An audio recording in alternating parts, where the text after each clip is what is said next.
Mold expert Samuel Dixon to help us out. And Sam, I want to say, first of all, how common is this? Is this happening in a lot of our washing machines? I ran into this problem yesterday at my last inspection, and last week, at least twice, I've had this happen where people are telling me, as a mold inspector, come look in my home for mold around the house, and it's not there.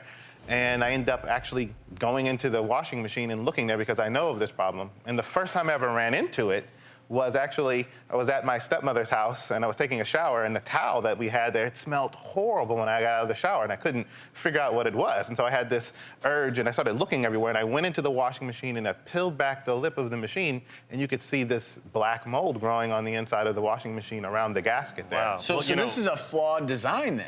Yeah, because they created it with this gasket, which you don't have on the top-loading machines. The regular old machines, you don't have this gasket. Show me where to When you look at this, here, you can see that there's this kind of rubber gasket in this area. Okay. And when I first found the problem, you end up reaching inside and peeling back the lip here, you can see, and you get all kinds of mold down on the inside here, around the outside in this area, and it's just one of these things you're just not gonna see because you're not paying very close attention to it. When you have these high-efficiency machines, they say you have to use high-efficiency soap. Yeah. But the other problem you run into is they use less water. And people think if you use more soap that you're gonna get more cleaning power. Yep. But that's not how it works. You have to use the right amount of soap in order to get these machines to work. And when they don't, the soap coats the machine, mold spores are in the air everywhere around us, and there's a lot of moisture in the machine. And that environment that they've created creates then this mold problem. All right, so two things. Number one, how much detergent should we be using?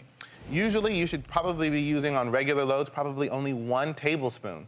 And I know that they have the different lines on the inside. If you measure it, it's a very small amount. More is not better. Wow. This So is really important. I've been making that mistake. I've been using more. So. Yeah, and then everybody's done it. The other big thing is, let's just say we have some concerns or we see some mold. Who do we call? What do we do? Well, one of the things that you definitely run into in this is that they do have repair people, and often on the inside or in the directions that come with the machine, it has their phone number. Number two, to have someone come out and look at it, they would then come and repair it, clean out the inside.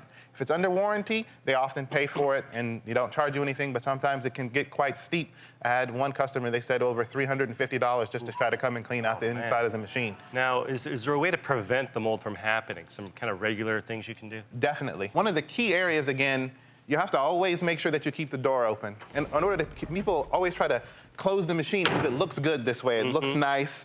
Well, but a lot of them, Sam, they're in closets. Yeah, and you that's have right. to shut the door. And there's a door you want to close in front of it. Again, this is a real problem because if you do that, you're trapping all of the steam and moisture inside of the machine. You can even start to get mold growing on the excess soap that's on the glass cover. Wow. And it will grow all on the inside. So the way to keep this area clean is you want to keep the door open, wipe down the inside. You can use something as simple as distilled vinegar. White vinegar in particular will help to clean off these surfaces. And you wipe this area down, peel back the lip, make sure you're drying that out. If you did that once a week, you should probably stay very clear of these problems. Because mold needs moisture to live. And I think one of the things, obviously, if you're noticing smells, you see it, you need to get it addressed. Really quickly, what kind of mold are you finding? Usually we're finding black mold. I actually brought some pictures for you guys to see of actual cases that I found. And this mold that you see in front of you is black. Often it can be brown. You get speckles, and it's hidden. That's the inner lip there. And it's just one of these things where if you pay very close attention to what's going on in your machine, you'll see these black spots, and you'll know immediately you need to fix it. And obviously, there's the element of, oh, it's gross, it's mold. Now, black mold, if you're seeing this in your washer and dryer, it can not only just be an irritant, a respiratory irritant, it can be a physical irritant to your skin or your eyes, but if you have anyone in the house who has allergies or asthma, or has a compromised immune system, that's when mold can truly become dangerous to your health. That's why you got to keep it under control. And Sam, these tips have been phenomenal. Next time I do my wash, I'm using less detergent because of you, so thank you. Can I tell you, I'm taking this home with me because I got a little work to do. Well, now you know what to do. Cleaning.